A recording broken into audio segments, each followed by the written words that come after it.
This is Philadelphia 76ers Now. I'm Chase Sr., and no matter where you are or how you're tuned in, greatly appreciate all of you for making today's show a part of your day. I know there are so many other options out there. That's why I'm pumped up that you're here with us. Coming up on today's show, was James Harden the driving force behind why Doc Rivers got fired, and the New York Knicks, desperate, scouring the market, waiting for Joel Embiid to potentially demand a trade so that they can pounce all over Philadelphia's big man. Very, very interesting rumors on that front as well. Before we dive into all of the latest Sixers news and rumors, though, subscribe to the channel. We've been picking up subscribers like crazy, and I continue to see this number here to my right go down. That's a good sign. That means we're getting closer to 10,000 subscribers. So if you want year-round Sixers coverage that's informative, entertaining, consistent, with a pivotal offseason coming up, lock us in, hit that subscribe button right now. So let's begin this James Harden, Doc Rivers conversation with the quote from James Harden on Sunday, because that really does set the foundation behind what we're going to talk about here on the first half of the show. Reporter asked James Harden, "How is your relationship like with Doc Rivers, and would you like to see him back next year?" James Harden, our relationship is okay. Now, that was different from what Joel Embiid said when Embiid was asked after that awful loss in which him and Harden choked, didn't put forward any effort. He said, "I think Doc has done a great job. I'd like to see him come back." And we talked about how on yesterday's show, Joel Embiid, according to Stephen A. Smith, not happy about the firing of Doc Rivers. And then Daryl Morey, during his press conference, did confirm that report from Stephen A. Here's the thing that really bothers me about James Harden. He's gotten multiple coaches fired throughout his NBA career, and James Harden is one of those players who never takes accountability for his failures. And for him, failing to show up in some of the biggest moments during these playoff games when the lights are the brightest, when he's in the pressure cooker. James Harden is a special basketball player. I really do give him credit for not really being a highly touted recruit coming out of high school in the Los Angeles area. He goes to Arizona State. It's not like when he was entering the NBA draft, a lot of people thought that he was going to be a premier player and future MVP. He's not springy or crazy athletic. He's worked on his craft, and he's developed himself into a transcendent offensive talent. But the no-shows in the playoffs are really problematic, and he's never owned up to him failing in the playoffs. So he's had all these shortcomings in the postseason, and instead of taking the blame himself, he always deflects the blame. Harden played a role in Kevin McHale getting fired with the Houston Rockets, J.B. Bickerstaff getting fired with the Houston Rockets, and Mike D'Antoni. And now, if this report is true, he was the driving force behind why Doc Rivers got canned as well. Now, Doc and Harden butting heads. According to reports here, this might be why James Harden didn't want Doc Rivers to be the coach if he were to return to Philadelphia next year, opting into that player option or opting out and signing a long-term deal. According to Ramona Shelburne, Doc Rivers would call out Harden and his partying antics during team meetings, asking him, "James, how do you think this looks to the rest of your team?" Harden grew frustrated with that and didn't like being singled out. But James, it's not a good look when you're aging. You don't play well in the biggest of moments. You never admit that you could have played better, and partying isn't a good look. But you're going to put the blame on Doc Rivers? That ain't cutting it for me. Here's a report from Jake Fischer on the Harden-Doc dynamic. Sixers president Daryl Morey shouldered responsibility for the decision to remove Rivers during the news conference on Wednesday. Several members of Rivers' staff, sources said, have pointed to all-star point guard James Harden, whom league personnel are expecting to decline his player option in search of a long-term contract, as the driving force behind why Doc Rivers is no longer here and behind his departure. This is also pretty interesting here. You're telling me that Joel Embiid, after that blowout loss against the Celtics in Game 7, had said, "I think Doc Rivers has done a great job. I'd like to see him come back."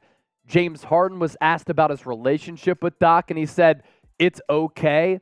So does that mean that Daryl Morey, who didn't consult with Embiid prior to firing Doc, reached out to James Harden. James Harden had said, look, if I come back to Philadelphia, Doc Rivers can't be the coach.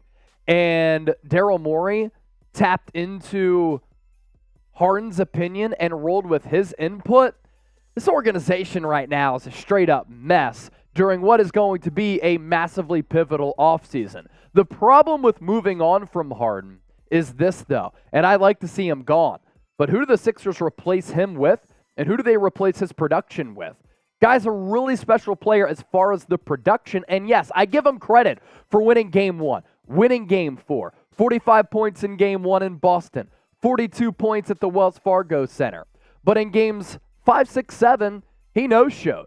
But the free agency market is very, very thin for the Sixers to bring in another co-star if they move on from Harden to team up alongside Joel Embiid. Because who is replacing this production here? You look at what he did in the year and a half as a Sixer, 2021, 2022, 21 points per game, 40% from the floor, sub 33% from three-point range. He blamed that on his hamstring injury.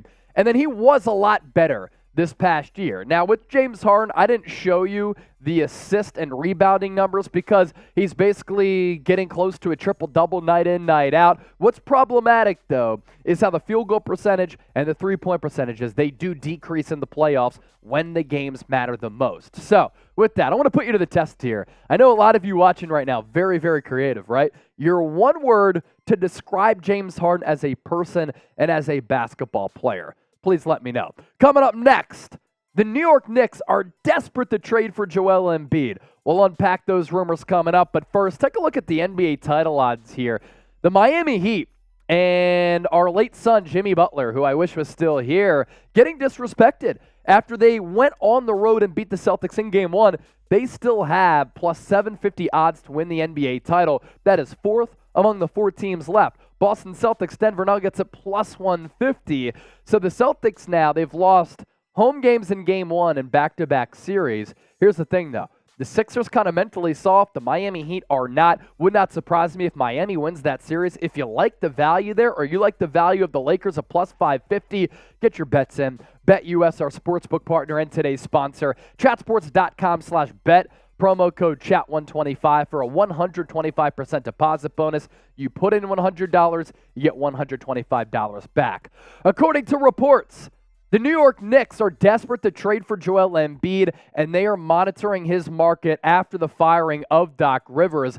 Bill Simmons saying this on his podcast, and I know that Bill Simmons is a Boston guy, but it's interesting nonetheless. And Zach Lowe, Tim MacMahon, ESPN NBA insiders, also adding to the equation as well. First, here's Simmons. The Knicks are just waiting for Embiid to say, it's time for me to go. They have their relationships. Embiid with the Knicks. They have Leon Rose and Worldwide West, who are Embiid's guys. They have been waiting for this moment right now, and right now, it's here. Now, I would not trade Joel Embiid unless I get just a whole host of assets that allows me to not have to go through the process years once again. But why trading Joel Embiid would make sense? Joel Embiid is 29 years old. He's a big with a long and historic injury history.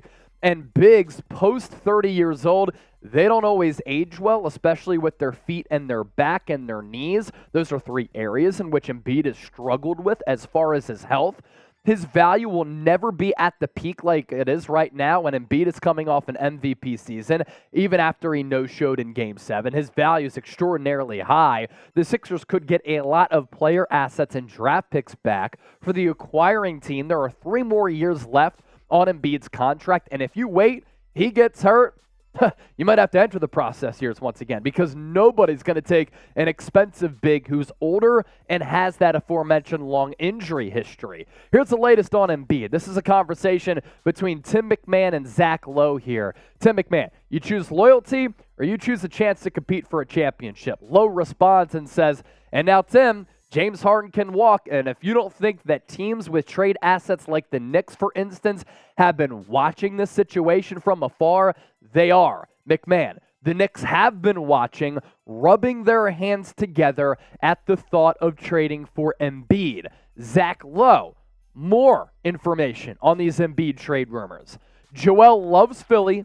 Philly loves him. I think it would be very, very hard for him to follow the superstar, forcing my way out of the here model. But if James leaves, don't know what's going to happen, but if I'm the Knicks, all these Karl Anthony Towns rumors are going to start now. Forget that. I have a good team. I have Brunson. He's an awesome point guard. Why am I upending my team for Damian Lillard if he ever becomes available? I've got a point guard. I missed my chance on Donovan Mitchell, and that's fine. That turned out to be an okay decision. I still got all these chips. Towns ain't the guy I'm paying those chips for. I'm waiting for the next guy. Embiid, that's a guy that I'm playing all those chips for. The problem with Embiid here is all of the missed games, and a lot of teams will press pause on the injury history and how many games he's missed, right?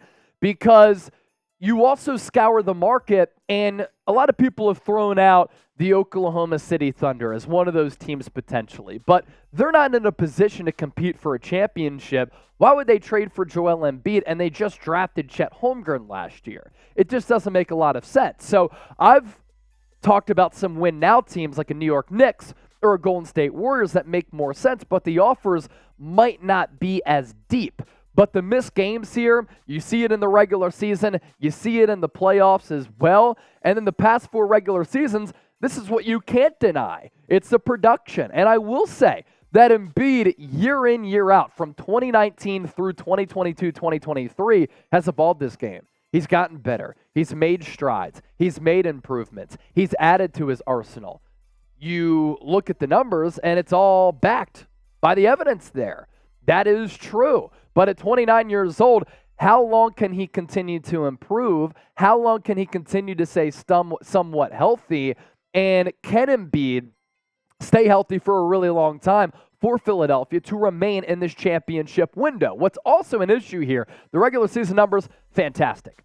But the production dips sizably, and I mean sizably, when it comes to the playoffs.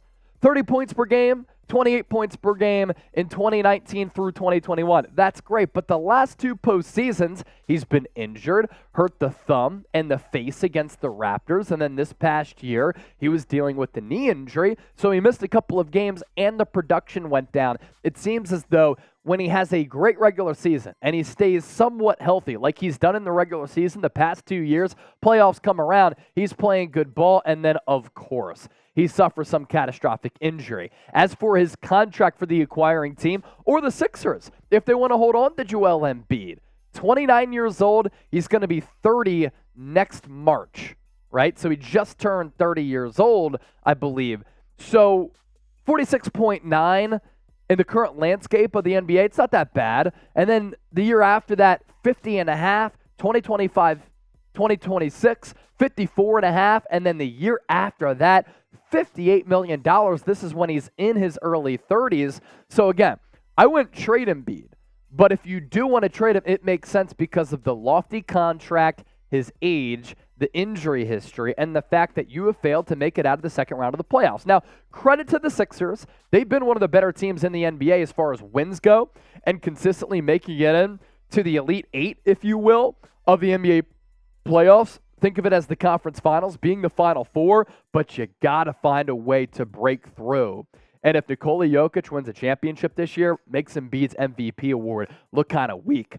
Here's a trade idea that the Knicks could offer. And you get those 4 first-round picks, which are all unprotected, right? You get a center in Mitchell Robinson, who is a pretty solid defensive player. Offensively, can't really shoot the free throw. He can't shoot at all from mid-range or deep, but he's certainly a good rim protector, one of the better defensive bigs in the NBA. If you watch that first-round series against Cleveland, he was so much better than Jared Allen. Frankly, he owned him. But then when he had to go up against a more athletic guy like Bam Adebayo, he really struggled. R.J. Barrett is a player who played really good in the playoffs at home, on the road, not all that good, but he is still young. He is a wing player, and you get those 4 first-round picks. So I wouldn't say this would be a full rebuild, I would say this would be a roster reconstruction. You have Tyrese Maxey as maybe your number one guy. You bring in some younger players, and then you have those 4 first-round picks as well, and the Knicks get Joel Embiid. I wouldn't make this deal, but this is the kind of deal that the Sixers could get with the draft capital and the 4 first-round picks, and then 2 solid players as well. So would you trade Joel Embiid? T for trade, K for keep. Let us know down in the comments section. As always, we appreciate all of you for watching. Don't forget to subscribe to the show.